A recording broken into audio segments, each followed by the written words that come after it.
Just feel like it's a roll with it moment. All right.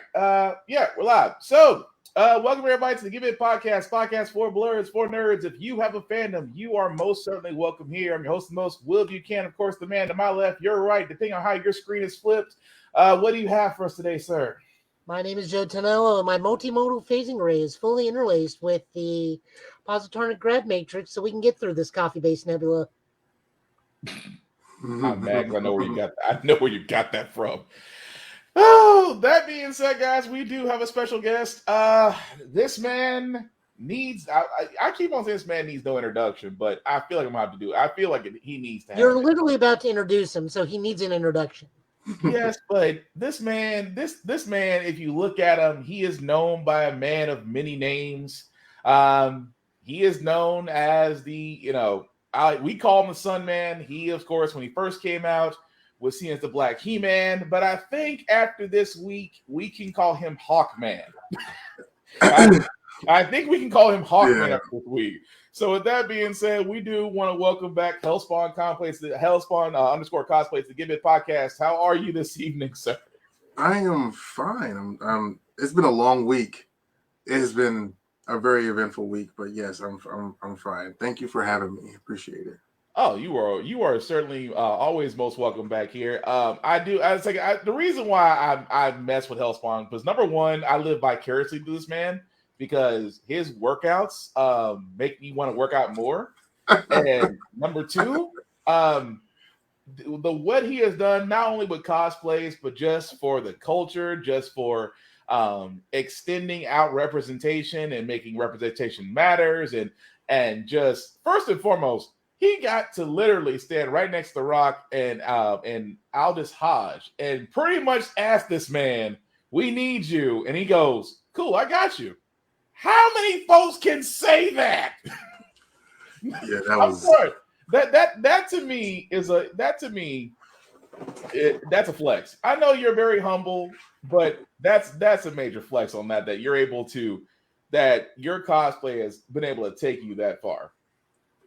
Yeah. So okay, the plan was to go to New York. Oh, okay. So Smoke had hit me up last Friday. He said, "Hey, my Black Adam suit came in, and I just got the link to get these WB tickets. From WB to get these tickets for the premiere. So it's like we can run to New York and see what we can make happen." And I was like, you know what? I'm going to say yes. So I said yes, and we plotted it out. I got parking. I paid for parking early. That was close to the to Times Square. And I left my house at 2:00. I got to him about say 4:40 in Philadelphia, and then we got to New York around 7:00.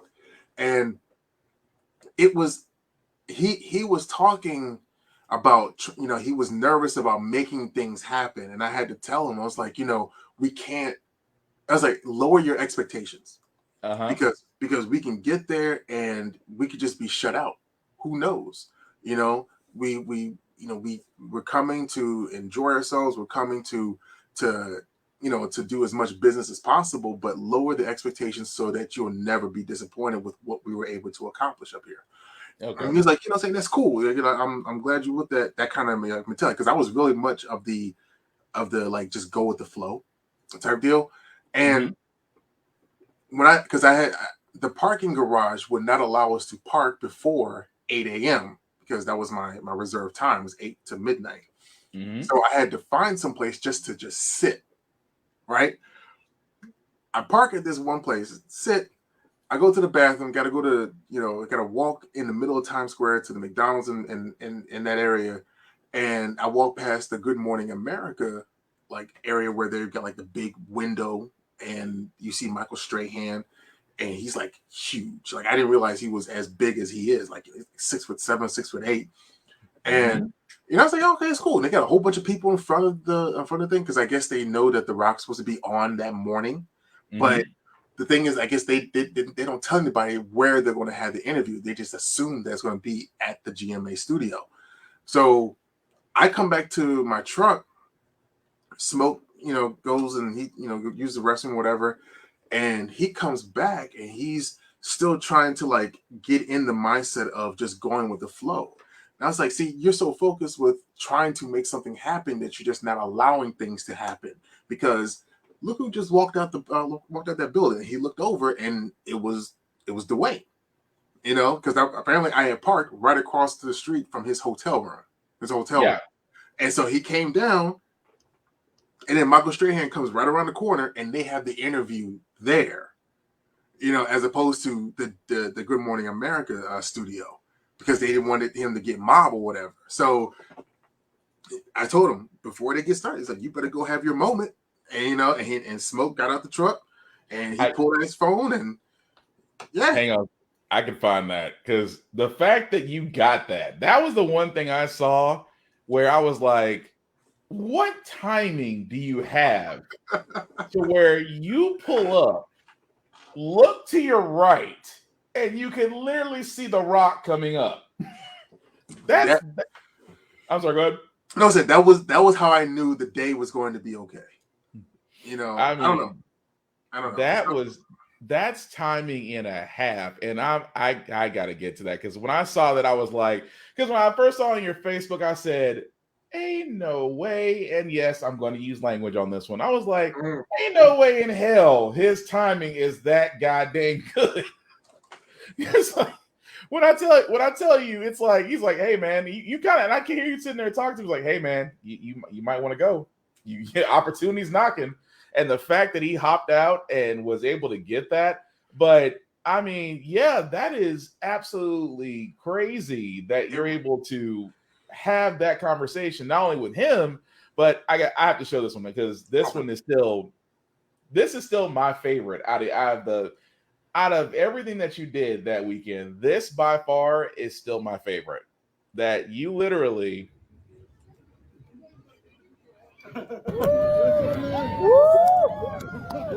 What I tell you? How you doing, man? I see them ways there. Oh, what is?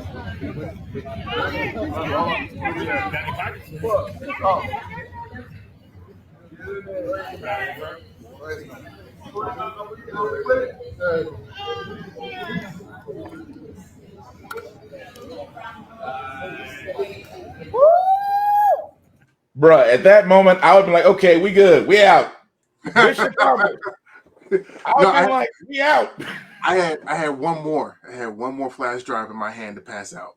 And but I went there with three. I went there with 3 flash drives. And what they contain is a pitch deck to propose throwing a party / networking event to attract investors for Black-owned conventions, because and then it's going to be at San Diego Comic-Con, because the idea is there are people out there that have money that want to invest in something, that want to put in on something that's going to change not just the landscape of a certain type of area or just but the culture itself. And when you go to San Diego Comic-Con, they do 130,000 people a day, right? And the most expensive booth fee that I have seen was $18,000. So just imagine if you're able to build a convention to the heights of San Diego, or at least Baltimore Comic-Con, or maybe even New York Comic-Con, and it'd be a Black-owned entity.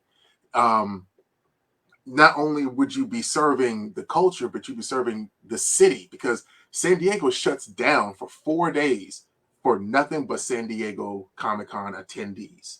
Right. The hotel industry is given a boon. The restaurant industry is given a boon. And they count on that kind of tourism money, for extra revenue.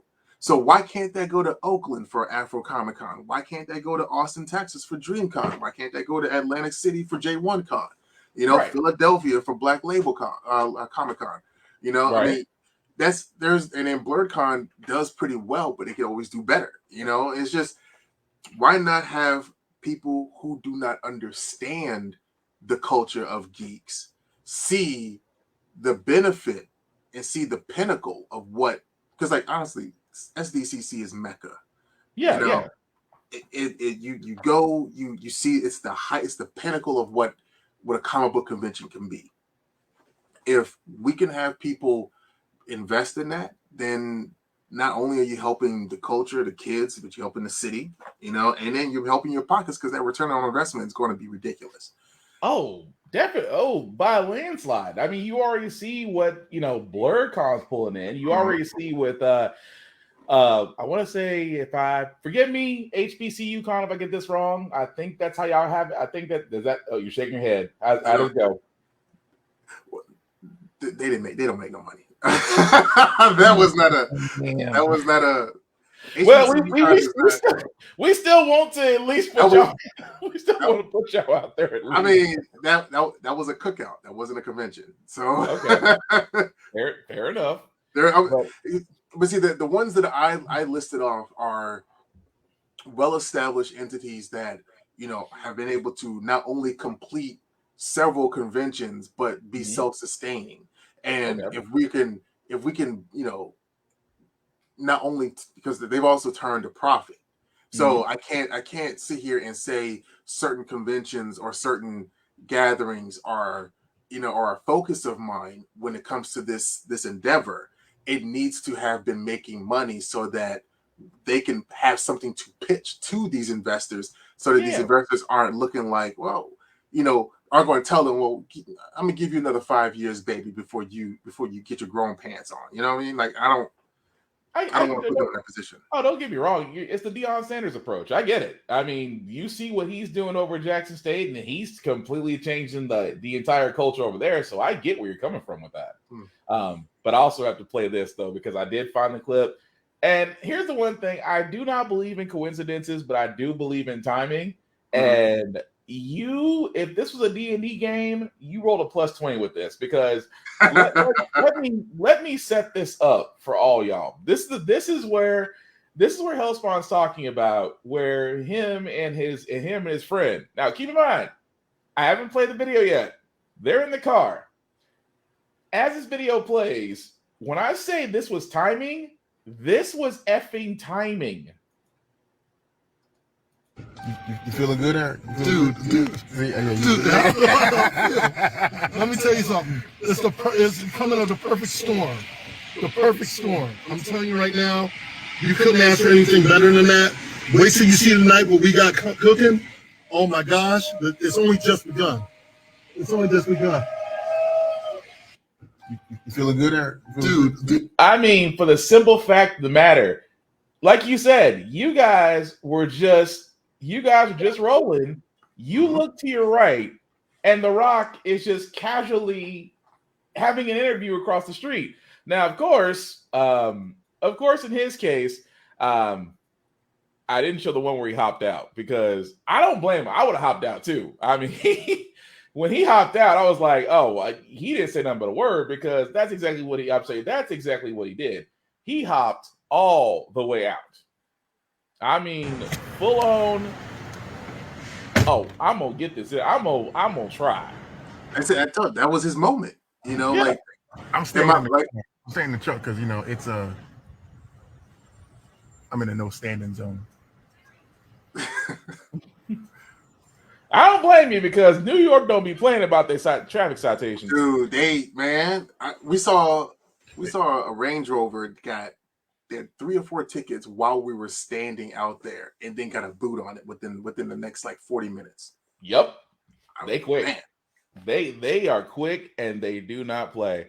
But yeah, I had to show that because, number one, I was extremely proud of what you two guys did. I mean, what you were able to do, the fact that y'all were able to interact with the crowd, that you were seeing. I think Aldous Hodge put you on his I think he put you on his social media.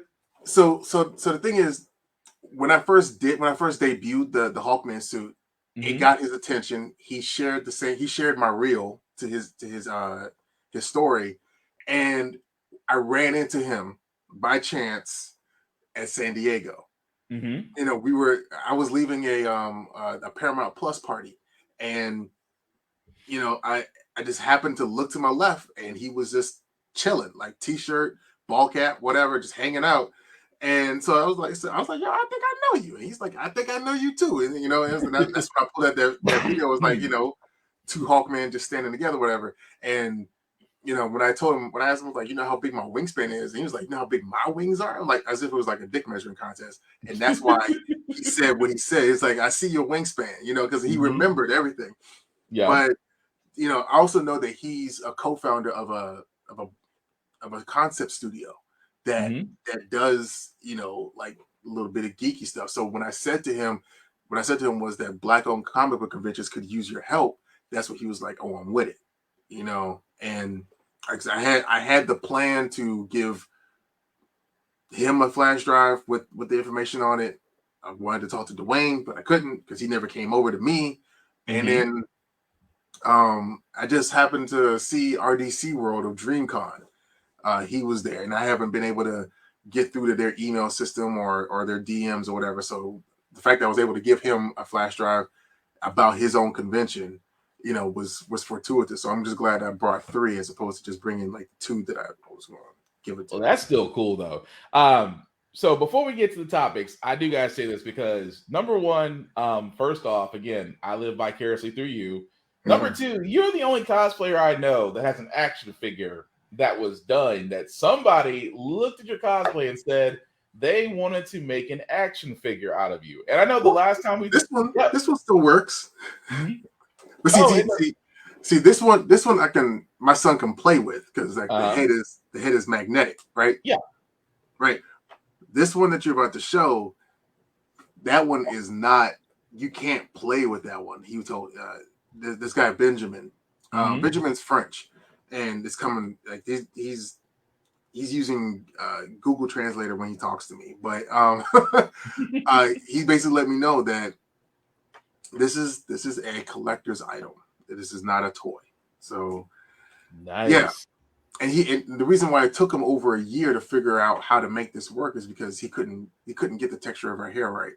I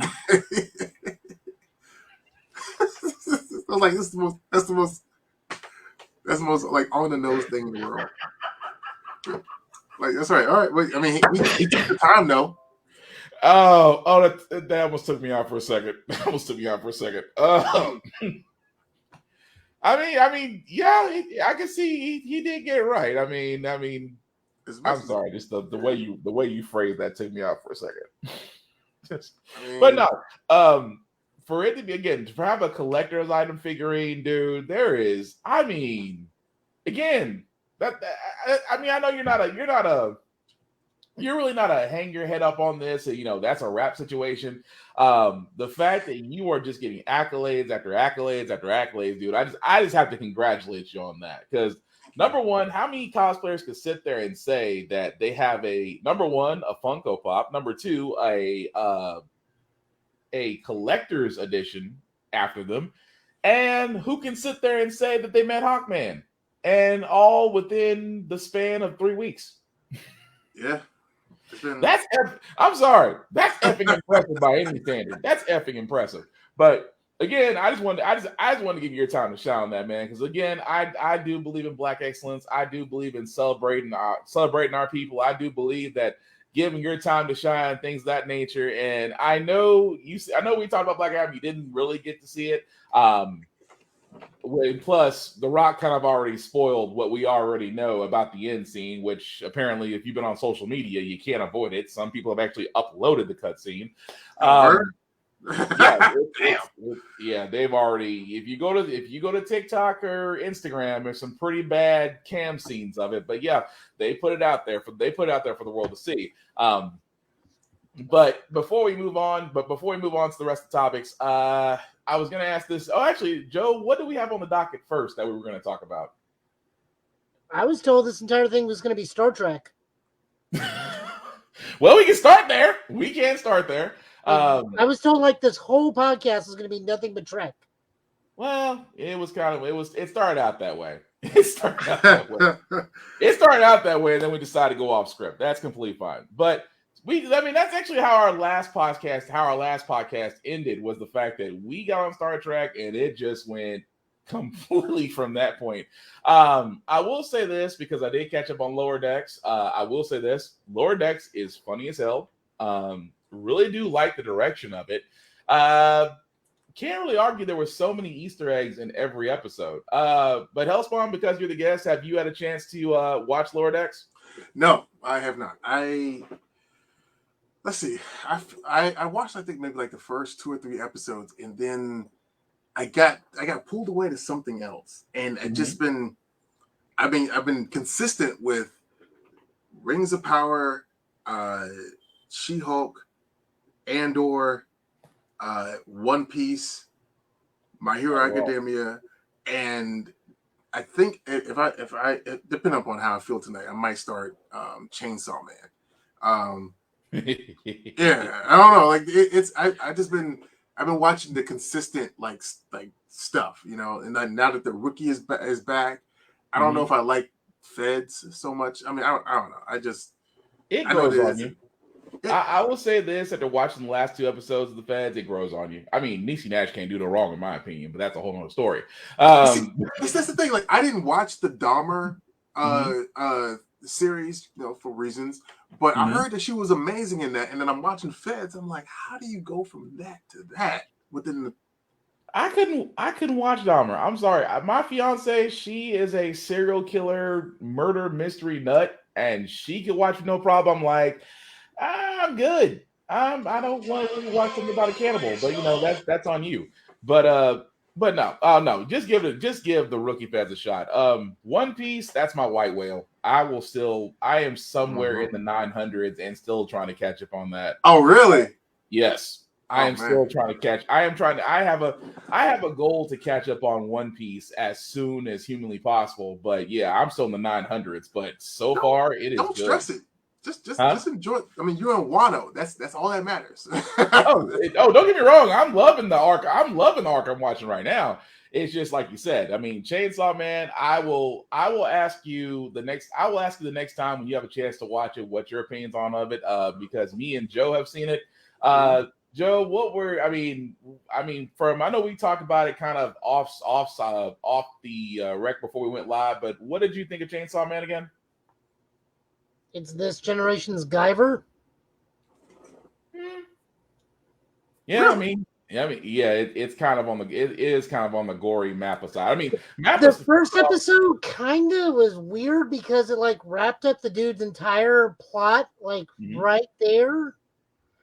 And then introduced secondary characters like right at the last moment, which I kind of thought was weird.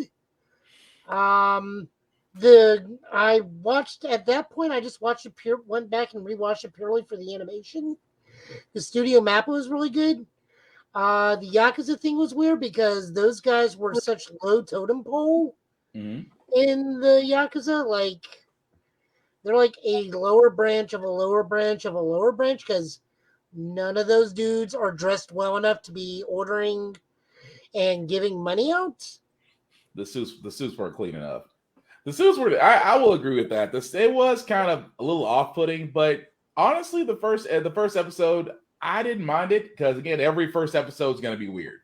Every first episode, they kept shooting the dog, and I didn't like that. Oh, they pulled the John Wick thing was a little off. I kept expecting John Wick to come out of nowhere after that point, but I kind of liked all the other anime that appeared this week over Chainsaw Man. Other anime. Which one started? Because I'm lost. We were covering like 30 of them. Blue Lock, Doing Gundam. Bleach. Yeah, Bleach did start. Bleach, the first episode was really good. You're not going to be disappointed in that. That first episode of Cosmic Bubble was good. Bleach is, are they going to be able to continuously hold up the visual fidelity of this first episode? Or are we going to go straight Dragon Ball Super episode 6? Damn. That's the script. Why would you say something so controversial yet so brave? He's out of line, but he's right. Yes, I got the line. I got the line. I win the episode. I kind of hope it does, but damn, that's gonna be That was so specific. Like right. what? I was not prepared. I was not prepared for that statement. Good job, Joe. Good job. Thank you. No, it was fine. My big issue with this arc, I've already said it. I will not say it on here because that definitely spoils something in the coming episodes. But it makes me greatly dislike Ichigo as a character for later on. Moving on over to Blue Lock. Oh, what's up? I just don't like the fact that he loses his power so quickly. Like all the time, it's like it's the one trope. It's the one trope in Bleach that is reticent of One Piece, where the Straw Hats get split up. Yeah, you know what I mean. Let me phrase it this way. That way I can try and tiptoe around it so I don't spoil anything. He has to lose his powers to look deep within to find another power. Well, I kind of think that was like I said, I don't want to spoil it because again, I don't want to spoil anything. You don't want to spoil it, but it's like I see do where not you're like coming from. to go in this arc because of reasons. Yeah, not character that he portrays his character. It's something that happens it's because of the individual, not the character itself. Actually, I can label that. That is a writer's apology. Yeah, we'll go with that, and I will let you take that. I will let you go to that hill and start the fight. Yeah, I will call it a writer's apology. I will die. I will defend. I will take my shield and defend on that hill. That was a writer's apology. That you know what that is. I tell you, but your shield's going to be about the equivalent of a child shovel. I will still rock with it. We all start somewhere. No, I will tell you what it is. It is like what Full Metal Alchemist Brotherhood is to the original series. It's an apology.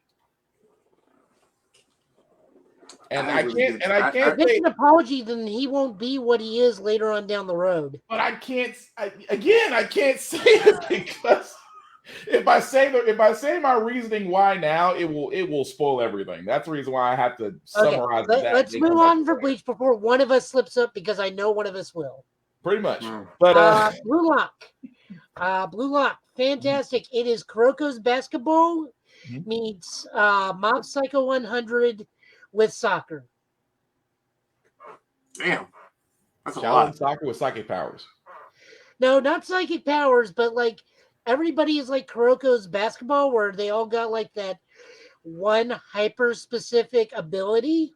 But they're all strikers, but they're all like strikers in a different way in soccer. And it's also Battle Royale, but for strikers. That's not even bad. That's like what was that other anime? It was also sports related, but they kind of treat it like warfare. I mean, it kind of reminds me of Air Gear, but then again, that's really, really, really old. So the main dude is entirely disillusioned because his team loses, and their big motto was, "It's all for the team, all for one, one for all." And this dude's like, "Yeah, if I had taken that shot, we would have won. If I hadn't passed that ball to the idiot, we would have won." It's literally all about me. And then like he gets recruited to this thing. Is like the main dude that's holding this whole thing. It's like every soccer and every sports star you will ever meet is a huge egotist. It's like you look at anybody. You go to Pele, you go to Jordan, you go to Gretzky, you go to Bird. They are all horrible egotists because they are the ones carrying the team.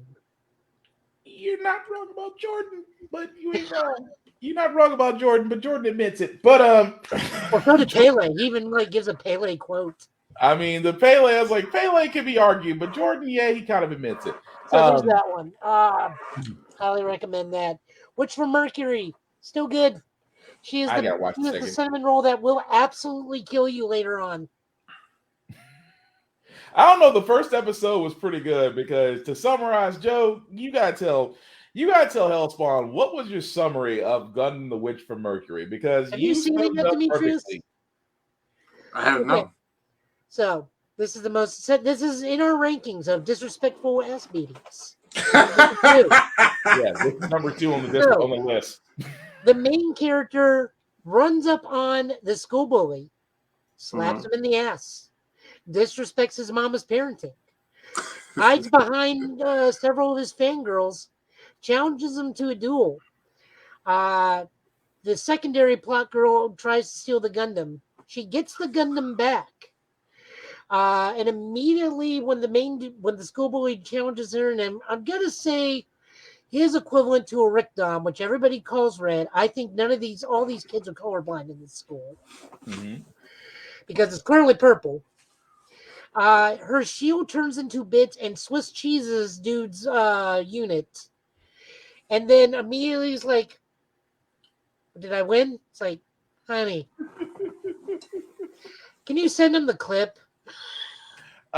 Yeah, I can find that part because it was good and just an ass whooping. The reason why there's a list. I meant to tell Husqvarna about this. We have a list on the show, and the list is pretty much the most disrespectful ass whoopings in anime/movies. Now, for reference, we have number 1 because number 1 to me has to be the most psychological destroying ass whooping of all time. Number 1 is John Walker in the Falcon and Winter Soldier when he goes against Dora Milaje, and this is after he takes the super serum. Wait. This is in all of television, even in anime? We're all across. That's the argument is the most disrespectful ass whooping. You can include anime, you can include movies, you can include television, but John Walker still is the number 1. We have yet to find another one that can dethrone it.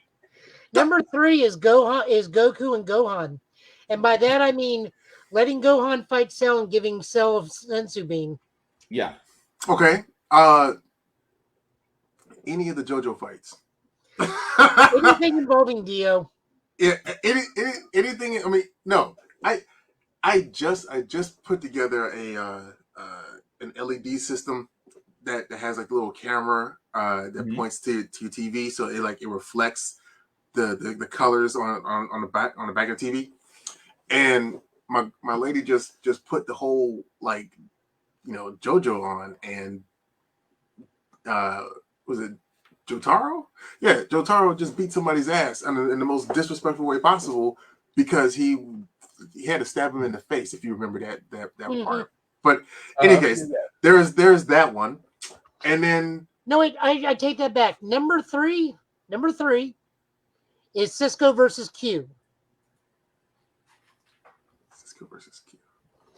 Where Q hits him and says, "Picard never hit me." He says, never appeared in DS9 again." Right.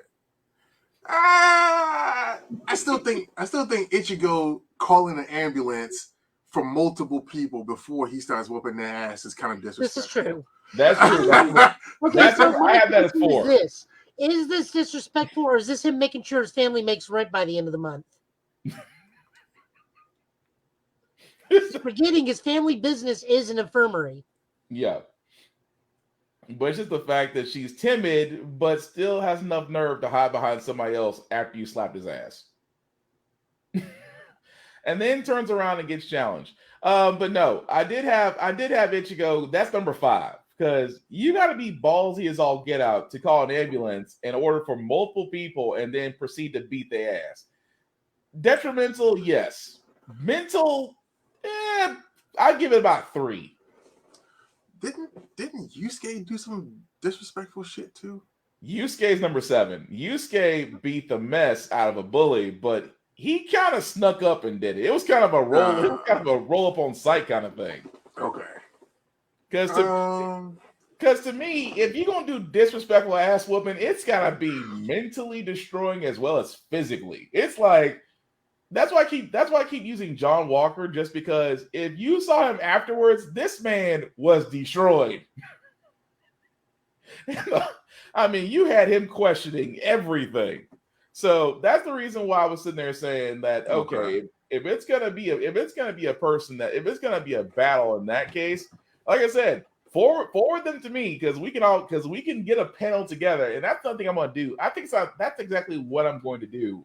One podcast is I'm going to write that down and say, give me your top 10 most disrespectful ass whooping so we can do an official ranking. That's what I think it's going to be a podcast that's going to be coming up that we're going to do that all together on. I'm going to get everybody, including you, Hellspawn, if you're free to do that, because I want to have an actual list of the most disrespectful ass whoopings that everybody can agree on. So I think that's going to be a pretty good idea.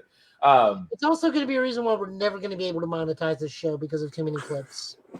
Well, we'll go to Patreon, but we'll go to Patreon and go that route. But also, let's again before I get too lied down. So we do got to ask this question about Marvel because people are freaking out about Marvel, specifically the Blade movie, and the fact that multiple projects have been pushed back, except for Blade. Blade is currently on hold because they're waiting for a new director and a new script. Now, which is weird because I thought they already confirmed Sam Raimi through Variety.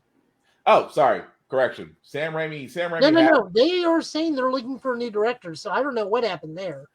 Hang on. Let me double check that because I think no, you're right. He hasn't confirmed yet. In talks, but haven't confirmed. I have the page right in front of me. But no, Sam Raimi has yet to confirm it that he is in talks about directing Blade, but they haven't confirmed him as director yet. But again, people are freaking out because, it's Blade, it's Mahershala Ali. We heard about the script being 90 pages that only had 2 fight scenes, and Kevin Feige didn't like any of them.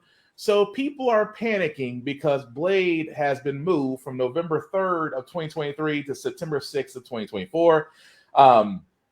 Other movies that have been pushed back, Deadpool 3, Fantastic Four, Avengers Secret War have all been moved as well. I have been saying this from Jump Street about Marvel. Relax. Marvel is right now making smart moves, especially about Blade. A lot of us who really consider Blade to be the godfather of the MCU, that has actually shown that a superhero movie can be profitable. And again, what went with again, that's like Marvel did go under Marvel Knights for Blade movie, but still showed a successful superhero movie, which eventually did lead to the MCU. So Blade holds a very, very special place in our hearts. However, folks are losing their minds just because Marvel's pushing back dates. And I want to know from both you guys your thoughts on that. Are just people just freaking out to be freaking out, or is there really something to be concerned about? Go ahead, Joe. I'm fine with me. I don't know why people are messing around. The only thing that's super annoying is Ryan Reynolds and whatchamacallit, specifically set a date, and then a couple weeks later, it's already moved. No one else really gave a hard date or a hard confirmation for anything, so that was always going to be nebulous to me. But the only thing that bothers me is Deadpool is being shifted back. But we're still getting Wolverine. I can live with that. We don't know my thoughts on this. Yeah, I know you do, but for me, it's like Ryan Reynolds was chasing Hugh Jackman to get Wolverine since that movie that's about Wolverine that we won't talk about. That movie. Let's just say that movie exists, and that's the reason why we will just acknowledge it as that. But no, we'll say that movie that has an excellent video game tie-in. Yes, that's about pretty much it. But no, I'm not mad about it. Again, I'm one of those guys look, you give me a great story, I'm watching.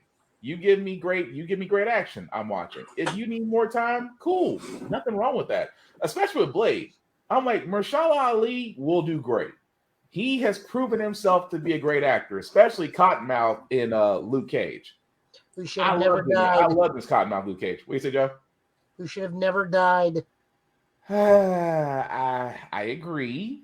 But I'm showrunner. I'm showrunner. I'm gonna leave that alone. But again, I still think he'll be a great Blade. I still hope for the MS-13 team to come out of the MCU with Blade and the Dark Knight. But I'm sorry, the Black Knight. But again, I'm not worried. It's like people. I think people are so used to content now that if you're content deprived, you immediately panic. It's, So all right, so go ahead. I've been on TikTok a lot lately. You Mhm. know, whether I'm making whether I'm making content or watching content. And I've come to see that people would say stuff just to say stuff. They Yeah. are they're not even really paying attention to the things that they're watching. Everyone has had an issue with She-Hulk or whatever, where first they had a problem with Shang-Chi. Mhm. Why was Abomination training with Wong? Like, that was something that was left open for so long, Mhm. and it's been paid over 2 or 3 times over in She-Hulk. Like, you know, they have a plan. Yeah.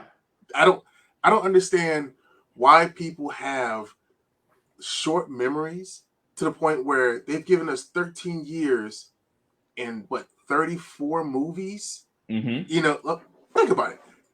13 years, 33, 34 movies where maybe 2 to 3 of them were questionable in their quality, maybe 4. You know, uh multiple Yeah. television shows.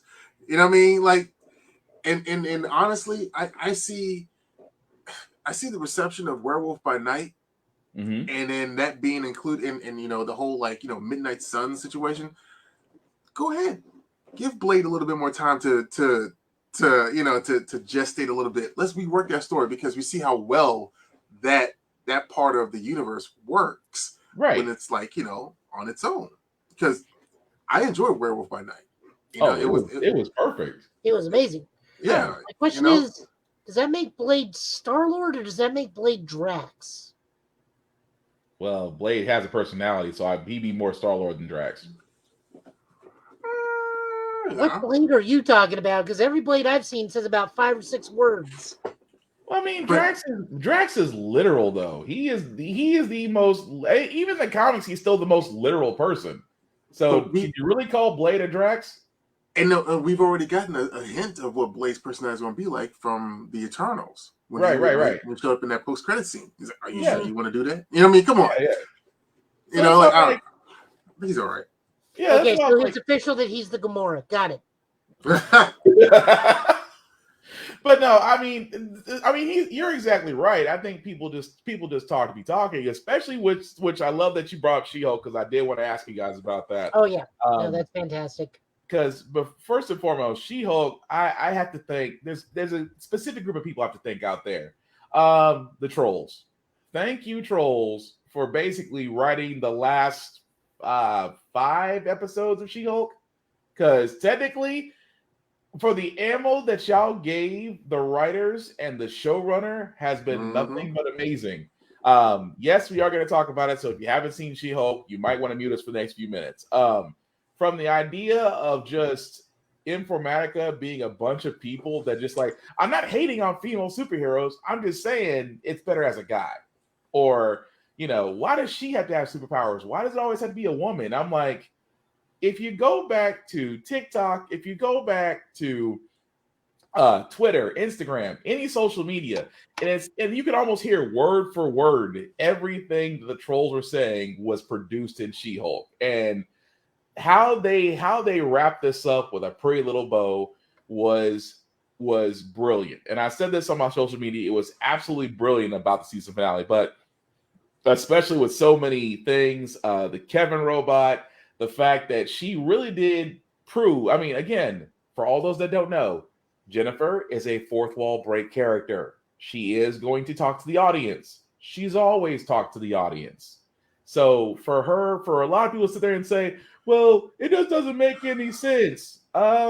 You've never really picked up a comic, but I highly encourage you to pick up a She-Hulk comic and read. But they reveal themselves every single time they say they don't get it. Mm-hmm. But no, go ahead. No, I'm just saying, like, you liked the whole fourth wall breaking thing. That's cool and all, but I wanted to know where the whole story was going to go with her blood. Like, I was invested in that, and they just dropped that altogether. Now that's the part where I was like, okay. I mean, I was more stuck on the part that we just watched the end of Fast 10 at the end. Like, so It's nobody. true. So I was like, I watched it today. I watched it today while I was supposed to be working, but I was watching it today, and I'm like, wait a second. So nobody's going really. I had to go. I literally went to Fast 10, went all the way to the end. I'm like, this fool is wearing the exact same shirt, the exact same white beater as Dominic Toretto. And the whole setup was Fast 10. See, now my idea prior to seeing it yesterday morning was that this was going to lead into Captain America: New World Order because it's been confirmed that the leader is the main villain, right? villain. Yeah. So my idea prior to all of this was that intelligentsia, the leader, his big thing is intelligence, was that this was going to feed into that with the leader not being able to get Bruce's blood because Bruce is off planet. So he went to the next best source of gamma blood, going after Shield. Now, clearly that was not the case this episode, but prior to that, that was what my thought was: is okay, this is going to be the leader. Yeah. But I mean, I get where I'm sorry. Go ahead, Elsmon. No, I was just saying, like the intelligentsia in the comics is comprised of several like super smart villains. You know, and one of them being MODOK. Yeah. And I believe MODOK is going to be in Ant-Man. So with them telegraphing this, like you can only assume that it was going to be a bigger thing other than what it was, and so that's where I can see the slight disappointment.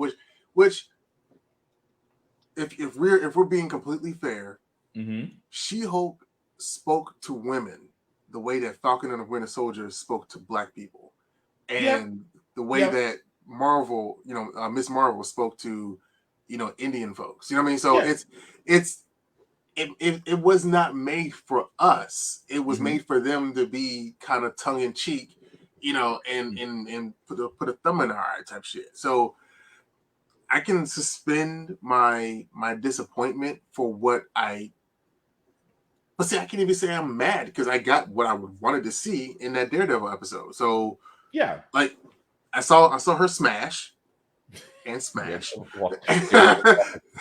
Most walk of shame. See, my guess is they did it in both forms during that scenario. I feel I'm fine with it. Just give me the shit. Just give me the content. I'm not complaining. Like all the hemming and hawing about something that you're not even creating just bothers me because 9 times out of 10, the people out here that's talking shit has never made anything original their entire lives. Pretty much. So it's. Can we talk about the real topic of this episode? What's that? Star Trek? The hell is up with Scar? Like this child. Apparently, even my phone is in on this because it just activated in the background. Like, is that a hairstyle that the barbers do on Sakaar, or what is with this child? I don't know. I saw, I mean, I don't know. I forgot who said it. I have to. If you're watching this podcast and you said this, I apologize. I don't remember that you said it, but I'm giving you credit.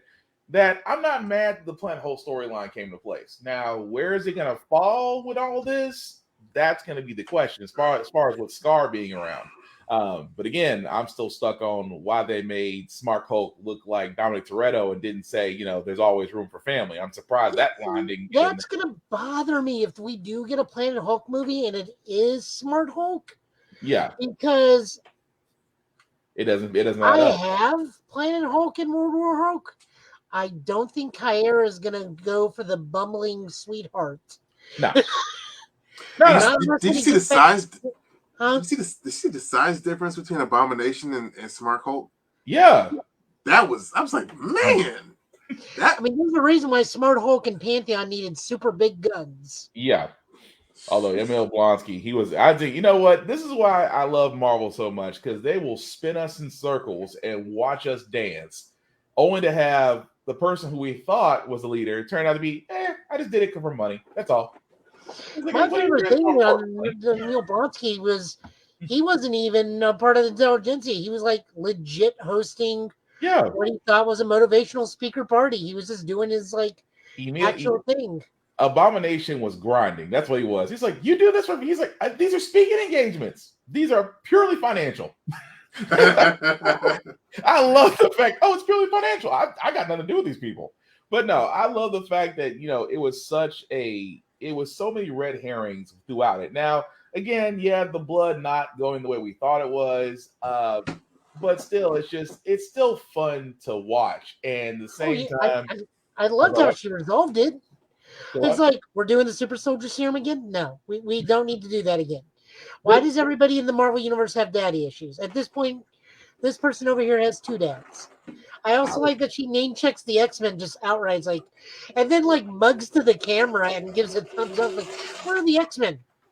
I still love that part. Where are the X-Men? We're not going to talk about that. It's like, it's the reason why I love fourth wall characters. And the Kevin robot, like I was telling Joe before we started this podcast, whoever was the writer that came up with Kevin and did not even stress, and of course Joe pointed this out, which now I have to go back and go find out again, that apparently if you were watching She-Hulk with subtitles, Kevin was spelled in abbreviations.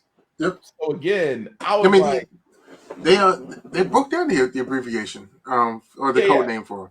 Yeah, but as she was talking, I want to speak to Kevin, and then you hear the receptionist say it's like, Kevin's not available, and it literally has Kevin. I'm like, I missed it.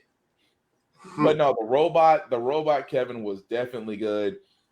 This does make me look forward to Daredevil Born Again because she will be appearing in that.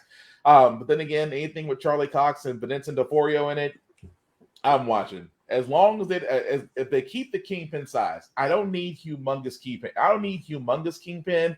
His size for what he was in the Netflix series is fine. He had the anger, he had the intensity. I love the fact that he had that solemn demeanor, but when he gets pissed off, it's like that switch, and I think we'll get that switch, but I don't think we'll get the level of violence we got from Netflix. Like, I just don't think Disney's gonna let him kill somebody with the car door anymore. Yeah, I mean, I don't know what Disney's gonna do because I had this discussion with somebody else before we move on to something else. And I wanted to ask you guys, now that I got both of y'all, do y'all think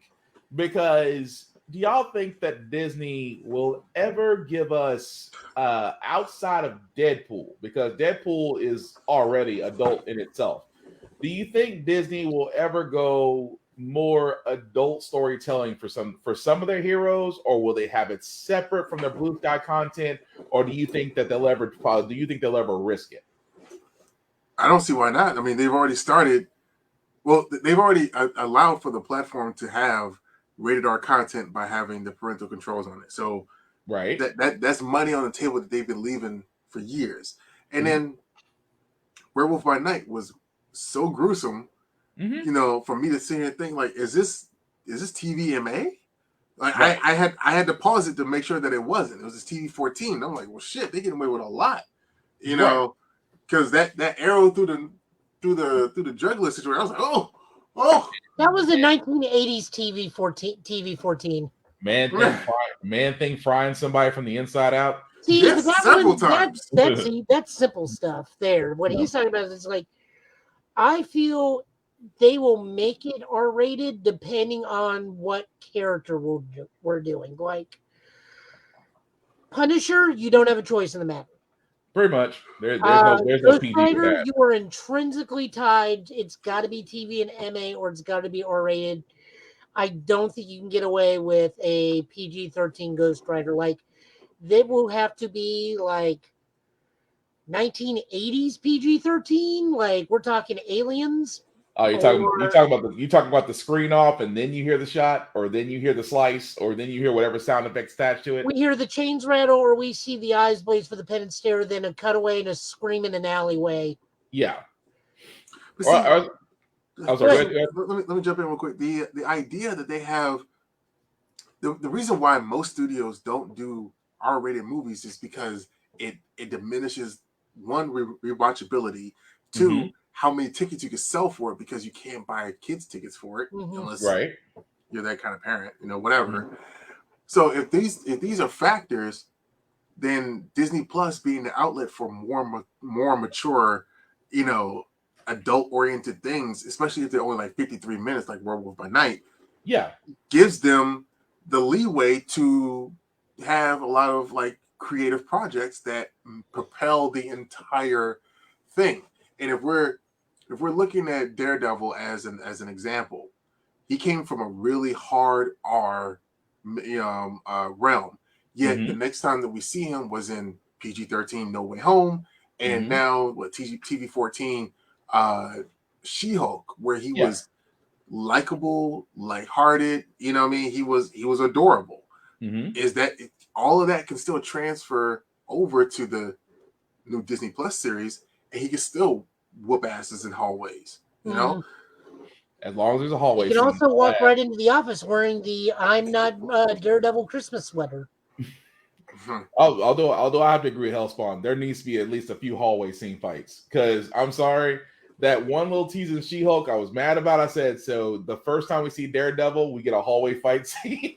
The first time we meet him, it's a hallway fight scene. Okay. But no, I mean, you're exactly right. I personally think that Disney is going to pull the trigger. I think because I was telling somebody else, I said, y'all guys forget that Marvel still has Marvel Knights, which was still more of the adult line storytelling. So if you're going to separate the brand as far as what's adult versus what's kids, you can do that. And just like Hellspawn said, I mean, you already have Deadpool on Disney Plus, and we saw how the parent-teacher council actually. New Mutants is on there right now. It just came out this week. There you go. Another one. That's another one. That was more what? Was that I didn't watch it. Was that more horror than action? That was horror. Okay, thank you. But again, it can be done. I still think, but Disney is going to be very careful about protecting their Blue Sky brand, just because it's not just movies, it's toys, it's merch, it's all the above that they're selling along with this stuff. But I still think it can be done, because I think as we start getting deeper into the well of the MCU, there's going to be certain stories that they can't be told through a kid's eyes, if that makes sense. Oh yeah. Like, if they're going to do Ghost Rider, they're probably going to do Robbie Reyes so they don't have to deal with Mephisto, but they still have to deal with the serial killer Uncle Spirit. Yeah. Although I would love to see Johnny Blaze and just see him actually go against Hell's Highway. That'd be interesting, because at least had Wolverine. But yeah, but I mean, then they're going to do Blackheart, and then everyone's like, "Oh, son of Mephisto, when is he showing up?" It's like, he's never going to come. Although we do hope Keanu Reeves does actually get the role. But also, I did want to cover this because this is near and dear to your heart, Joe, because we did talk about this, that it looks like it's all but wrapped up, that Mr. Han Solo, Mr. Indiana Jones, Harrison Ford will actually be taking on the role of Thunderbolt Ross in the MCU, and I'm all for it. Joe, you explained General Ross the best way possible that you knew Harrison Ford could do it. What was that again? He's the correct amount of crotchety, vindictive old grandpa. I mean, after Indiana Jones and Crystal Skull, I could believe that now, but I still thought that was cool. I am kind of looking forward to the Thunderbolts. I do like the current line. Thanks to Joe for that, for putting me on the current comic book line for the Thunderbolts. I do enjoy that very much. Poor Hawkeye, though. Poor Hawkeye. Hawkeye can't catch a break. Hawkeye can't catch a break on that series, but no. But yeah, something I did want to point out. Back to the Star Trek thing, because I do want to talk about Trek some on this. Okay. Mostly because that's all I prepared for. So work with me. No, go for it. We did get some hint that the Picard series will continue on, but it may not be Picard. No. It may transfer over to a Riker series, because Jonathan Frakes on his Twitter said maybe not entirely ending. Oh, I want him to. I want there to be a Riker series. I do. But yes, Picard, just for those, I won't spoil it. I am looking forward to the final season, just because we're finally going to get a lot. Well, yeah, we're going to get Geordi. We're going to get Michael Dorn. We're going to get Marina Sirtis. We're going to get Gates McFadden. We are going to get, I'm missing Brett Spiner again. Data can show up anytime he likes. No. So here's the thing, and I actually talked to a friend of mine. I won't name her because she very much likes her privacy. But we now have a running gag where it's called the Wheel of Spiner. The Wheel of Spiner. Where it's like the Wheel of Morality. It goes Wheel of Spiner, turn. in which role will he return? Which role was he returning? So we have on there, we have Data, Mhm. we have Dr. Song, we have ancestor of Dr. Song, we have Okay. descendant of Dr. Song. Okay. That one guy, Brett Spiner, played in Night Court for no reason. Because of a picture showing him Night Court. dialects, Night we have now added middle-aged Davros Okay. and Lore. I'm sorry, Night Court. That's gonna make me go look for it now. Well, he always plays like this bum that they always bring in like cold opens for Yeah. this thing. It's always him. Although I will say this, the new Enterprise F, even though it's an Odyssey class, I like it. I did not know that was a fan design. Some fan designed it in the Star Trek mobile game, and they loved it so much they made it the next ship. Nice. Which I was like, okay, cool. I mean, I'm used to Constitution classes, but I'll take Odyssey. But no, again, if you haven't seen Picard, you really should. I don't really want to spoil it. I will say it's worth it. Yes, the new trailer is very good. I love that Michael Worf is now a pacifist. Yeah. And then immediately headbutts somebody, and it's like, I thought you were a pacifist. He is not dead. This is, you know what, Worf was always, to me, he was like, look, he was one of those, I'm cool until you test me. I'm cool until you test me, or a blue barrel comes at me. Then I'm completely useless. Yeah. Although it was kind of funny, and Picard still has the greatest line. You may test that assumption at your convenience. If that is not the British version of pull up if you want to. Oh, I heard the British version of calling someone stupid. I don't want to know. Son, wisdom chases you, but you always manage to outrun it. Damn. But no. Again, Star Trek Discovery, again, also was a good series. I really did like it. I mean, this season wasn't, just to give an overall, wasn't as impactful as the second season, but it's still, I'm kind of mad because, you know, they had to introduce something. And again, I'm not trying to spoil it, but at the end, I was like, okay, y'all kind of did a camp out moment. You kind of bailed out. You should have sat there and left the Pacific part of the series alone and then turned around and be like, okay, they just got to go on without it. But the fact that they brought it back, I was like, you didn't really have to, but I guess I can understand. It's got to have a happy ending, I guess. But no, I still love Discovery. I still love Sona Green as the captain. I still look forward to her next season. Again, like I said, Lower Decks is like. Go ahead, Joe. Go ahead. No. Go ahead, you first, then I'll go in. I was gonna say Lower Decks is just Archer on Star Trek. So That is the Lower best Decks, I can put that. This season had my favorite episode and probably my least favorite episode out of the entire series. My favorite episode was easily the Deep Space Nine because I'm a huge Deep Space Nine fan. Aren't we all? I have the shirt. I have the hat. At some point, I'm going to buy the $200 Blue Brick Deep Space Nine model. I don't know how big that thing is, but no, I love that episode. I like that they got the Not Visitor back and the guy that does Quark. I also like the fact that the actor for Quark went through the trouble of getting his original prosthetic teeth back to do the voice work. That's just the thing. And my sister and I have made a bizarre observation that anytime Quark's on there, they need to get him to scream. Oh, dear God. I mean, it's a unique scream. I'll give it that much. But and then, the following episode is easily like the worst episode I've ever seen out of the series.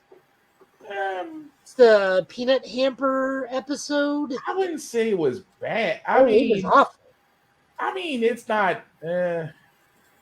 See, for like the very, very end of the episode, like literally the last 2 minutes, that is easily the worst episode I've seen out of all 3 seasons. I mean, I guess I can concede to that. I was about to say it's not as bad as Star Wars Andor, but I was kind of waiting to see how Hellspawn felt about that. Star Wars Snordor or Snore. So hang on, Joe. I gotta ask because Hellspawn, you've seen Star Wars Andor, right? Yes. Okay. The next question: still interested, or have you bailed out? I like it. Okay. Like okay. Listen, the the first 3 episodes were its entire like introduction into the universe. It's Right. that movie, right? Right. And then that was the first 3 episodes, and 4, 5, 6, boom, boom, boom. Like you could watch 5 and 6 together as like a movie, and it was a heist film. Like that's y'all didn't like it? I thought y'all. Well, I'm got gonna the- joke. it was Go one ahead, of the Joe. 4, 5, and 6. I'm like, when are we getting to the fireworks factory? We got to the fireworks factory, and it's the equivalent of holding up one sparkler. Look, Like, I don't care about Mon Mothma. I don't care about her marriage. I will say this for me. I'm still invested because I think it's gonna have an uptick somewhere. Because this is the halfway point. It is the halfway point, which tells me I think there's an uptick. I think they were kind of really setting the standard of Cassanian. I can never pronounce the man's name, but they were setting up the premise as far as and I said I was telling Joe about this on our previous podcast. I think this series is a true testament because it's the first series out of Star Wars, outside the Mandalorian, outside of Boba Fett, outside of Bad Batch. the Bad Batch, outside of anything that doesn't have a Jedi or Sith reference. Because for a lot of our Star Wars series, that's usually all we had. I mean, if you think about it, the Star Wars, the Clone Wars, the Old Republic, Jedi Knights, things of that nature, there's always been a story of a Sith or a Jedi. So Obi-Wan spoiled us. I mean, let's be honest. We all had our nostalgia pops with Obi-Wan, and I still think that's a great series. Andor was the first test to where it's like, okay, Jedi and Sith are not involved. This is literally the beginnings of a revolution before Rogue One. So it's a different story, and I think that was the big test. Now, I'm not mad about slow burns. I am okay with slow burn storytelling, but there has to be where it needs to pick up. And I think we are going to get that, but it's like I was telling Joe, I'm like, the slow burn has to pick up because eventually it is going to get to a climax point. In one hand, I've got Rings of Power. On the other hand, I've got Andor. Which hand has the slowest burn? Oh, Rings of Power. Right. But it's the most expensive television show ever created, right? Yeah. And we're conditioned to see how Tolkien, relays his information. Like it's a Lord of the Rings story. It's something that we're conditioned to see. Whereas Andor is the first real Star Wars property that really, besides Rogue One, to focus on the wars part that's grounded and guerrilla warfare and espionage and all that stuff. Whereas all of the space wizards, space Jesuses, Jesus Eye, or whatever you want to call them, excuse me, they're it's only been one time they've been at war, and that was the Clone Wars. Yeah. So don't get me wrong. I mean, I see what you're saying. As of course, with Rings of Power, I had to defend Rings of Power because I'm like, first off, it's Tolkien. If you understand his way of telling stories and the way it's written out, and the fact they're trying to keep with the spirit of it, yes, it is going to seem like a slow burn, but there is a point to the way that story is being told. That's why I'm like with Andor, I see what they're doing with that, because it's gonna be a springboard for the Skeleton Crew. It's gonna be a springboard for the Acolyte. It's gonna be a springboard for the other stories that are coming down the pipe in the Star Wars universe. So don't get me wrong, I like it, but again, it's like I need to have that moment. And I think it's where we all define most series. Like most series have a certain moment. And as long as you can find said moment in the series, I think that really what attaches people to it. And I think Andor's moment is coming up. I just think that, people still have to remain invested to get to that point. If that makes sense. My biggest issue. Oh, sorry. Go ahead. No. Go ahead. My biggest issue is I don't care about the main character because it sounds like he's asleep half the time. And there's a reason why they gave him KS2O like right off the bat in the series. Personality. is because they know that he doesn't really have that big personality. So Mhm. they gave him a gigantic, hulking, black, sassy droid But who doesn't to love off center droids? him. But who doesn't Like, love droids? I mean, it's not like comparing Solo to Chewbacca. Those two are very much like almost one being, to just split into two bodies. Okay. But with like this one, it's literally a very sleepy straight man and a very sassy, large, comedic, physical actor. And if you don't have that team, that act doesn't work. It's No. like having all of the Marx Brothers. It's like having a Marx Brothers movie, but it's just Zeppo. Damn. And Zeppo is the funniest one because he's the straight man in a world of chaos. But he's But if carrying. But he's it's carrying it. just him, Mm-hmm. what is it? Like, I will probably care more and be more invested when we get KS2O. If Which I'm you will. remembering the droid's designation correctly, I think I am. Yeah. No, you are. That's But right. he was better when he worked with that little red droid in the opening of the series. But if he doesn't have anybody to play off of where he can display emotion other than hush, sleepy tone, Right. then I don't care. No, that's what I'm saying. It has to be an attachment somewhere with that. But I think it is going to. I think it is going to pick up as far as where it gets. People are going to start buzzing. Holy crap! Holy crap! Do you see it? Because it's not like House of Dragons. House of Dragons, which holy crap. For intents and purposes, I will say this: Matt Smith, as a Targaryen. Have you guys before we kind of get to the end? Have you guys seen House of the Dragon? By the way, I meant to ask that question before I went to my rant. I'm current on that too. Because I'm not watching either of those because I'm not a big high fantasy person. I mean, I have to sit here. I have to sit here and say this like this. For simple fact of the matter is, Matt Smith as a Targaryen. I gotta ask Yellspawn. I mean, do you feel like he's kind of the hero of the show at this point? Well, I feel like he's the most interesting character to watch because you really don't know what he's going to do next. Unless you've they've stuck pretty close to the book. Yeah. So seeing what is going to happen, like, I don't know, like, because that whole standoff between Aemon and Daemon, yeah, that culminates on Dragonback, at some point, and to see that that exchange is awesome. Oh yeah, that's So I feel like Daemon is like the savior of the show, yes, but then at the same time, there's a few side characters, and that's what Game of Thrones does well, is that they throw in side characters that you want to follow along with the main character, and everything that you invest in is paid off, unlike blood plots and whatnot. No, you're right. And the fact, as like I said, that to me, you're exactly right. With Game of Thrones, there's always going to be those characters that just, you have the main characters. Like I said, I've always considered myself a fan of the Starks, even though Ned really should have gutted that bitch when he had a chance. But no. But with Game of Thrones, it's always going to be interesting, especially with House of Dragons. I'm looking forward to what they do next. Do you have any hope? Do you have any hope for Snow? Because there is that hope that they want to continue Jon Snow's story post the war. Is it worth actually? Do you think it's actually worth still continuing his story, considering the fact he's still going to be beyond the wall, or is it going to be like, are we kind of reaching for the stars at the moment?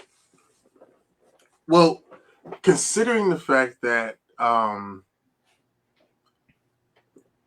there was a breakdown to say that the prince who was promised still was retconned to a degree, or at least shored up with how Rhaenyra and Alicent went at it last week. So who's to say that what we saw in that show would not lead to something in Jon Snow's life, whereas he might not be around Snow for too much longer.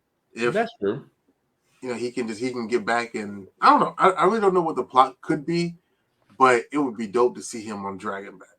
Oh, I don't know. No argument there. I'm still waiting. I'm still waiting to see what George R. R. Martin does with the next book. I just need him to hurry up and finish.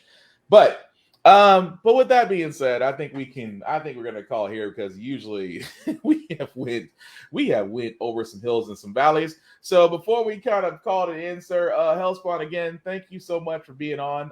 Certainly appreciate you being on again. Certainly appreciate you because, man, you are a journeyman, sir. I can't. Of course, for all those that don't know, this man has been traveling. Yeah. And I mean traveling to the point where I'm honestly surprised. Like, dude, if you go to sleep, it's gonna be a good fortnight. Man, this has been an eventful year between San Diego and Michigan, and Philadelphia a few times, and then especially for like lightsaber training, and I've been busy. And honestly, because I can't help but to like think about how everyone that gets into cosplay and they don't do everything that they may want to do, and I'm just fortunate enough to be able to say yes to people who ask me to do things with them. So I just take it as that. I take it as like nothing that I'm owed. Everything is earned, and everything is just pretty much like either given type deal. So I appreciate the opportunities that I'm given. So even talking to y'all, because I had friends that talked about this stuff, but then they didn't talk about it with me all the time because I was always in every other like group because I was a floater in high school.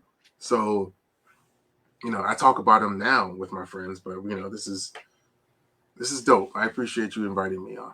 Oh, you are always more than welcome as a fellow anime manga watcher and potential judge on the most disrespectful ass whoopings on the top 10 of the most disrespectful ass whoopings. We might inquire upon you as a potential judge for that. So, but I'll get with you about your schedule on that one as I put that together. But no, I just, my whole thing is whether it's cosplay, whether it's producing, whether it's movies and things of that nature, I always want to be able to show people and then let them shine. And dude, you have shined brightly, man. Especially the fact that I do love the fact of what you're promoting. You're not just promoting your cosplays, you're trying to promote a culture, you're trying to promote a movement, you're trying to get people to be on the same train you are, and I am all for that. So I definitely, like I said, you're a busy dude. I usually follow your TikToks and stuff, and good God, man, I thought I put in some hours. I look lazy compared to you. I look lazy as hell compared to you. It's just this week. But again, man, thank you for your time on here. We certainly appreciate it. Is there anything that you will let people know that you're doing or will be doing or where you'll be or where they can find you? October 29th, I am producing an X-Men video short at Baltimore Comic Con. We one impromptu photo shoot at BlurredCon with 4 people has turned into a 47 person production. Nice.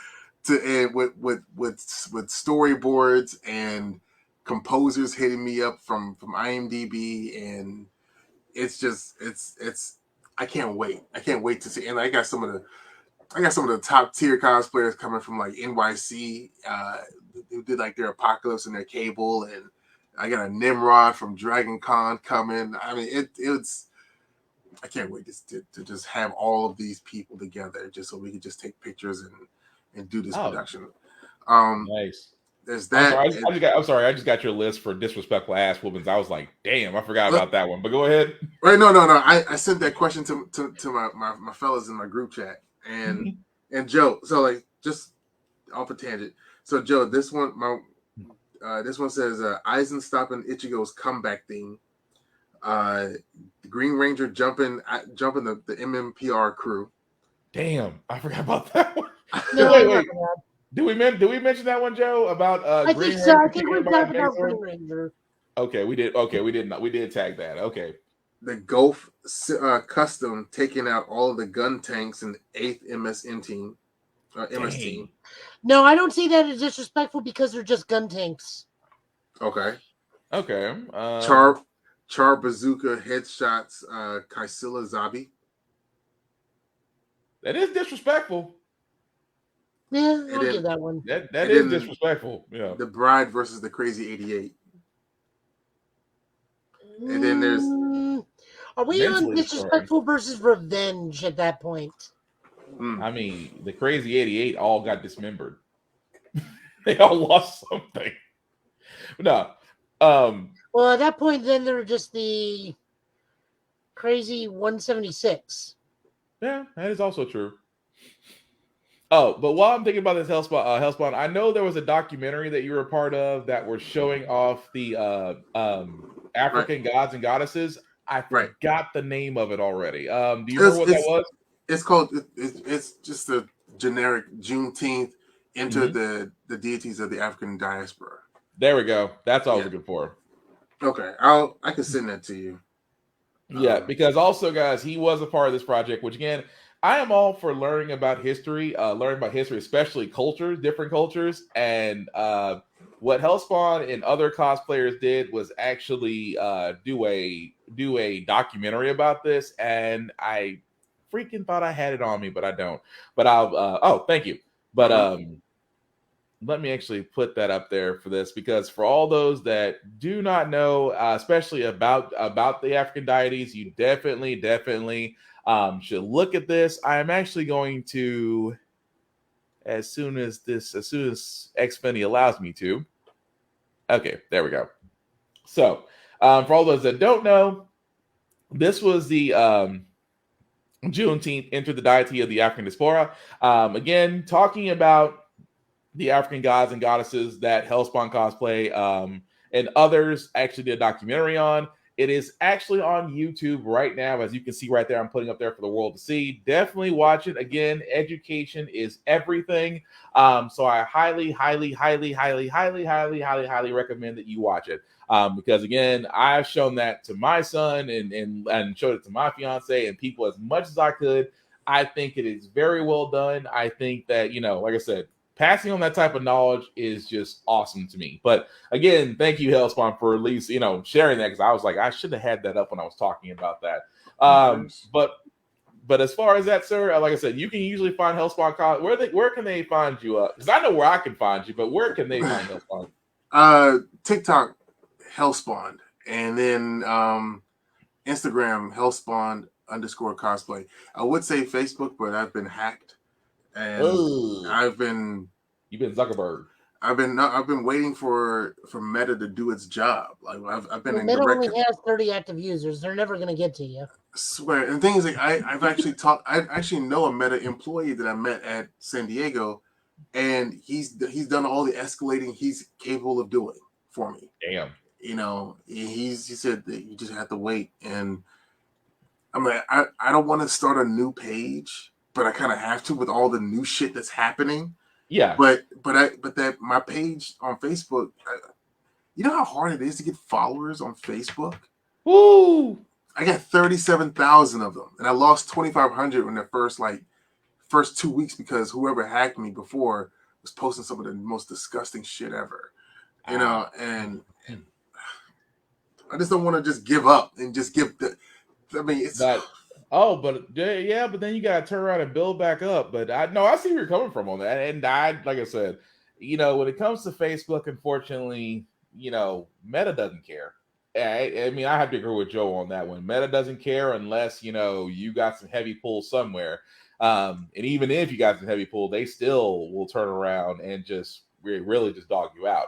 But also, again, Hellspawn, I know you're not the only busy cosplayer. Of course, my co-pilot, he is busy as well. Joe, I know you have a lot of dates that you will be going to. But do you want to let people what you're doing? I'm so tired. He's been up because usually he's a part of the he's part of the Ghostbusters chapter here in Tennessee, and I know you guys have been everywhere as of the last couple of weeks, right? Yeah. One quick question to D. Were you at New York Comic Con? No, I was not. Aaron. I was gonna ask if you saw any of the new Trek toys or not. Mm-mm. No, Oh God, what do we? I'll go one of these days. I'll go to Dragon Con and NYCC one of these days, but I don't. It was just so crowded. It was just so crowded. Yeah, I mean, Dragon Dragon Con Con. is just Ooh. Disney World, but without the rides and all the people. I would love to go to New York Comic Con, but that New York traffic, I just no. Dragon You Con. just go to Jersey and get on the train. Get on the train and get there. I don't even want to go to Jersey. Yeah, certain places in Jersey are fine. See, right there. Certain places. I'm already. You said certain places. Well, you know, Joe, you go in your mafia suit, I'll go with you. Nobody will mess with you in your mafia suit. Oh, I know people in Jersey. I know people from Transformers community. See, right there. I know people. I'm Yeah, sorry. they're part of the Transformers community. That's what you're calling it, Joe? The Transformers community? I will break out Minosaur, so help me God. I'm sorry, Joe. Go and finish, man. No, we are very, very busy. Tonight, tomorrow, and Sunday, Nashville Symphony has Ghostbusters in concert. So me and the rest of TNGB will be out there in our ectos and costumes, and we will be there in the lobby for meet and greets for 2 hours and be a part of the concert in some way, shape, or form, I believe. I'll be there tomorrow night. Tuesday comes out. Ghostbusters Spirit Unleashed comes out on the PlayStation and whatnot. On my Twitch and on Phil's Twitch, which is capital P, capital being spelled with a K. Mine's Joe Italian last name. We're going to get a Tennessee Ghostbusters live stream and stream the game. Nice. If you're not aware, that game is very much like Friday the 13th or is it Dead by Daylight? Pretty much. Where one person is a ghost and everybody else is a buster. Yep. This also is possibly in continuity with Afterlife because the opening cinematic of the game was shown and it is literally the ending of Afterlife with Winston restoring the firehouse. After that, Friday night we will not have a show because we will be seeing Black Adam. I will be with Dad Bod Cosplay as Starman because he is this is technically the only time I'll be on a correct team because most people are going to be as JSA members, and Starman was a JSA member for a hot second in the 99 relaunch. After that,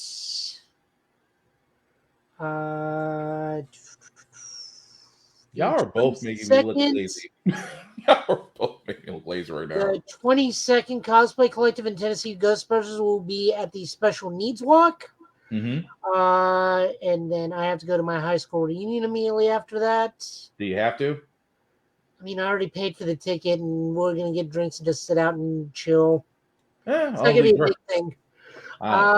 Then following that, Tennessee Ghostbusters and Cosplay Collective on Friday the 28th will be at TriStar Centennial Medical Children's Hospital for a Halloween meet and greet with kids. And then after that, I think we're at Fiddler's Grove for Halloween with Ghostbusters, but I may have the dates wrong. I know probably there's something else. Halloween. Oh, no, wait. The following week of that, the Saturday is Music City Multicon, where we'll both be there. And we'll both be there. If I'm going to be there in costume or not. If I'm going to be a conscious body or a husk. Please don't be a husk. I don't want to have to finish you. Please don't be a husk. It just means I go straight to zombie apocalypse. Whatever they jury rig to keep the Street Fighter 6 going, and I'll play that. I'll just put it that way. You come at me at a husk, I'm going by zombie apocalypse rules. That's really word out. I mean, between the two of y'all both make me look lazy. I'm like, you got Hellspawn who literally traveled the accumulus of someone going from like Nashville to New York and back in the matter of 48 hours. You've been all over the place inside of 2 weeks. I feel lazy. It's like I'm listening to you two guys. I feel lazy. But and on top of my either 8 or 9 hour day of moving hospital beds all day. see, I feel lazy. I have nothing to complain about. I just have a pregnant fiance. I have nothing to complain about. Give it a moment. Huh? Give it a moment. I'm not gonna complain. I like breathing. I have to close my eyes at some point, sir. You know the incessant fear of that when you know you pissed a woman off and you gotta close your eyes in her presence. Yes. And on that note, I'm going to bed. I understand, man. Thank you so much for being on. We will definitely get back with you about the next podcast that we do, especially with the judges as soon as we get all that together. But again, thank you, Hellspawn, for being on, man. I certainly appreciate it. And like I said, dude, get some rest. I'm gonna try. You have ran the gauntlet, man. Let me think what else we got. Show for the 28th, Tyrell Scott from Ty's House of Cards is going to be on here. Mm-hmm. We're going to be talking about My Hero Academia, both the show and the trading card game. Which is I'm gonna get a wonderful lesson in. But go ahead.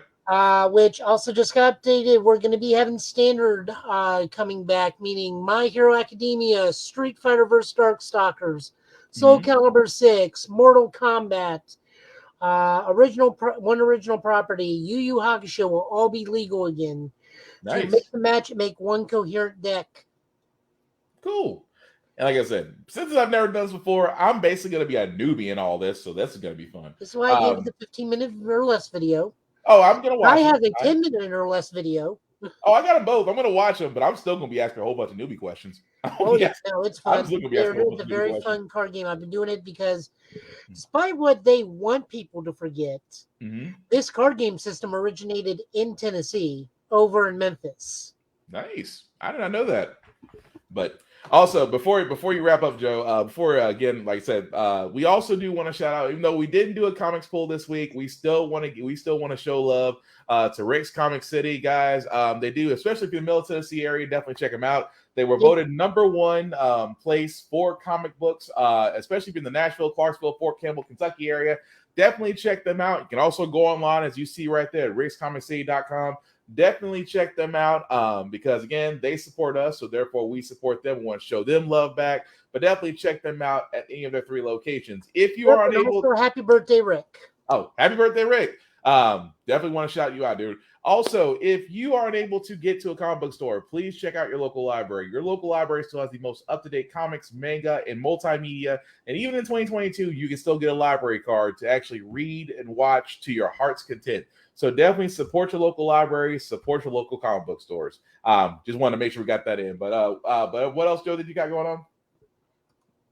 Oh, that look on your face is like, that's it. That is it, Will. That's all you're getting out of me. It's like that look on your face was like, that is it. That is all you're getting out of me. I don't really know what else. I'm just waiting on Pokemon to drop and waiting on Cardfight Gear Days to drop, so I can start streaming that on. Because I'm going to be getting that on both Steam and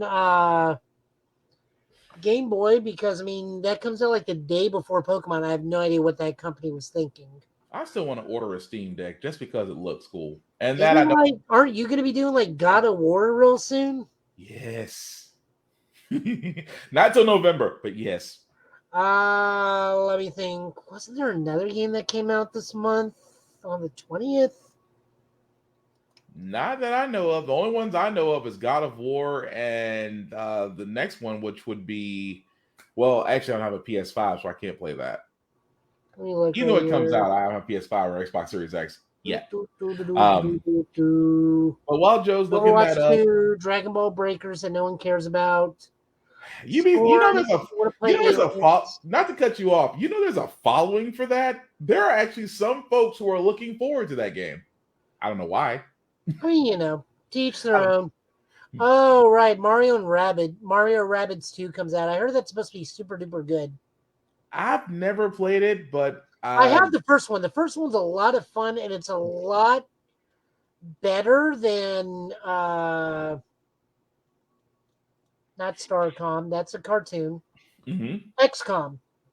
Because they don't give you percentages like that. So you Mm-hmm. don't have to tear your hair out. You either have no chance, 50% chance, or 100% chance. There's no 97% chance of hitting it, and you get roll the 3%. Oh, okay. I guess that makes sense. Hilariously enough, Gotham Knights comes out on the You 21st. I will not be you, getting that. you know what? Not to I'm mention not they've gonna. already spoiled it, and if you know anything, you know what the spoiler is. I I'll give you do. a hint. I'm not gonna lie. It's like I'm trying to avoid what do they call that. It's like when you throw out a trap, you know someone's gonna go for, and you know you shouldn't, but because they're dangling the bait in front of you, you can't resist it. Persona 5 Royale will be on PlayStation, or will be on the Switch finally, as it should have Mhm. been from Jump Street. Oh, that reminds me. I had to go back to Breath of the Wild and try that Master Sword trick. And if it works, I'm gonna be mad. Bayonetta 3 pops out at the end of the month. Oh, this month? Damn, I forgot about that. And Call of Duty Modern Warfare 2. That won't be till the end of November, I think. Nope, October 28th. Really? Yep. I have got to go purchase Modern The Warfare. Resident Evil game nobody wants to play. Resident Evil Reverse. Now I'll wait for End of Rose. I'm waiting for the DLC for Village. That is at the end of this month. Mm-hmm. Yeah, I'm waiting for End of Rose because first off, how dare you, Capcom? And I don't mean to go into a rant at the end of the show, but how dare you, Capcom, wait damn near 2 years to give us a DLC for Village? Village was freaking awesome. We should have a DLC a long time ago, but the fact they only give us one. Okay, I'm gonna stop. One, it time skips a huge bit, and it also has been stated this DLC officially ends the Ethan Winter saga. Which I'm okay with, but it's like, I mean, hell, in 7 we got what? End of Zoe, we got the hidden volume tapes, we got Not a Hero. We had like 3 DLCs with 7. And so far we've only got 1 with 8. I feel cheated. Well, the reason it took so long is Chris had to go punch all those boulders in Africa. Haymakers. But I'm sorry, we're getting sidetracked. But you can find Joe on YouTube channel Total Justice Gaming. And you can also find him on Twitch as well at Joe Italian last name. Definitely like, share, and let him show him some love. I am looking forward to the week after next week's card game because I am going to be asking so many questions. But definitely check him out there. Of course, for me, guys, on all my socials, BlackBox447, you can find me on just about everything except Tinder. I usually review everything that I watch and play, and sometimes do gym stuff. I got to do a couple push-ups. At the same time, guys, the link that you see at the bottom, I'm just gonna make that just a wee bit bigger. If you copy and paste this link into your browser, it'll take you to the link tree that has the YouTube and Facebook posts for all the podcasts, How the Frag Got Here, Get Bit, and of course the Offense Podcast. Definitely like, share, and subscribe. Let us guys know what you think of everything that we talked about. What you liked, what you didn't like. If there's other things out there that within the subjects we were talking about that we may have missed that you wanted to bring up, definitely talk about it and keep the conversation going. Aside from that, guys, like I said, cons are happening. I am so looking forward, as Joe said, to Music City Multicon. I am looking forward to that. But again, if you're going to be in places with a lot of human traffic, please wear a mask, protect yourself. There is still a pandemic and everything else going down. So again, protect yourself. If you feel the least bit sick, please stay at home. If you protect yourself, you protect others, and that's how we're getting to this pandemic. Like Joe said, we are off next week just because of Black Adam. We will be back on the week after next with our guest, with our next guest. And get to sit there and watch me fumble through a game I've never played before. So this is bound to be okay. I fumbled through a game I've been playing for years. I just now found a character that works for me. In the card game. I was like, what game are you talking about? I had to think about it for a second, like, what game are you talking about? I was like, wait a second. Just keep in mind that in this game, Nutcracker has 2 cards spelled in 2 different ways because of Johnny Cage and Cassie Cage. Also, Liu Kang is banned. I feel like I should make that the clip of this show. Probably. I feel like that should be the clip for this show on YouTube. Oh god. That being said, guys, we will definitely be off. Like I said, off next week. We will be back week after next, same Get Bit time, same Get Bit channel. With our next guest next week, week after next. So with that being said, I've been Will. Joey, last words for call tonight, sir. I'm so tired. Y'all have both been burning the midnight oil. Please get some sleep and get some rest. And everybody else, thank you for watching. We appreciate it. Take care of yourselves and each other. We will all get through this. Have a good night, guys. Peace. Okay, bye-bye now.